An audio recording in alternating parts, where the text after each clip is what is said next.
Šiandien girdime moterų, kurios ėjo patepti viešpaties klausimą. Kas mums nuritins akmenį nuo kapo angos? Ką šis klausimas sako mums? Ar mums reikia atsakymo?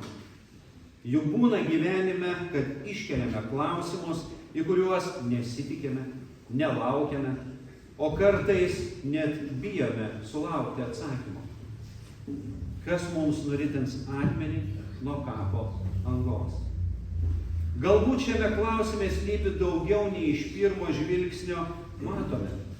Gal tai yra klausimas apie tai, kas gali išlaisvinti mus iš mūsų pačių pastatytų kliūčių ir apribojimų. Ar tai yra kvietimas pažvelgti į mūsų viduje glūdinčius blokus ir rasti būdą, kaip juos įveikti? Ar tai yra kvietimas atsiverti Dievui ir leisti jo jėgai ir maloniai veikti mūsų gyvenime? Kadangi mes esame linkę kasti kapus ir juose laidoti savo baimes, nusivylimus, neišsipildžiusias svajones, viską, ko norėjome ir nepabandėme, nes neišdrįsome, pabijojome.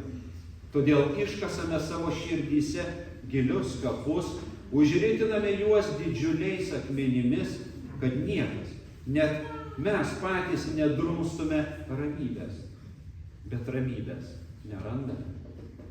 Gal ne ten ieškome, o gal neturime jėgų, gal patys nepajėgsime. Kas mums nuritins akmenį nuo kapo duobės? Šis Evangelijos pasakojimas apie Jėzaus prisikėlimą mums parodo, kad net didžiausi akmenys gali būti nuritinti nuo mūsų kelio, jei mes tikime ir pasitikime Dievu. Pamastykime apie tai, kas mums gali padėti nuritinti akmenį nuo kapo angos. Pirmiausia, svarbu atpažinti šios akmenys. Tai reiškia sąmoningai pažvelgti į visas savo baimes, abejones ir apribojimus. Tai gali būti sunki užduotis, nes dažnai mes ignoruojame arba slepiame savo vidinius konfliktus. Tačiau tik suvokdami, kas mums kliudo, galime pašalinti kliūtis iš savo gyvenimo. Antra, mums reikia išdrįsti paprašyti pagalbos. Pagalbos pas Dievą. Nepaisant to, kad mes dažnai linkę viską daryti patys, mums svarbu suprasti, kad turime ribotas galimybės pašalinti akmenis nuo savo gyvenimo kelio. Tačiau Dievas turintis begalinę galią ir turintis begalinę meilę gali mums padėti patraukti net sunkiausius akmenis, jei pasitikėsime jo jėga ir paprašysime pagalbos. Trečia, svarbu veikti. Tai reiškia žengti žingsnį į priekį, nepaisant baimės ar nežinios. Tai gali reikšti priimti sunkų sprendimą, imtis konkrečių veiksmų ar tiesiog išlikti kantriems ir pasitikėti, kad Dievas viską sutvarkys pačiu geriausiu būdu ir pačiu tinkamiausiu laiku. Kiekvienas žingsnis, kurį mes žengėme link kliūties, mus priartina prie problemos pašalinimo. Ketvirta, reikia pasitikėti. Turime pasitikėti savimi, savo gebėjimais, bet svarbiausia pasitikėti Dievu. Tikėjimas yra kaip šaltinis, kuris maitina mūsų drąsą ir stiprybę.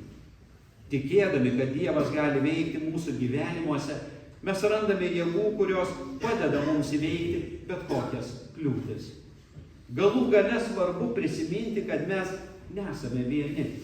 Mes turime bendruomenę, kurioje galime rasti pagalbą, paramą ir palaikymą. Kartu mes galime dalinti savo naštą ir kartu siekti nuritinti akmenį nuo kapo angos.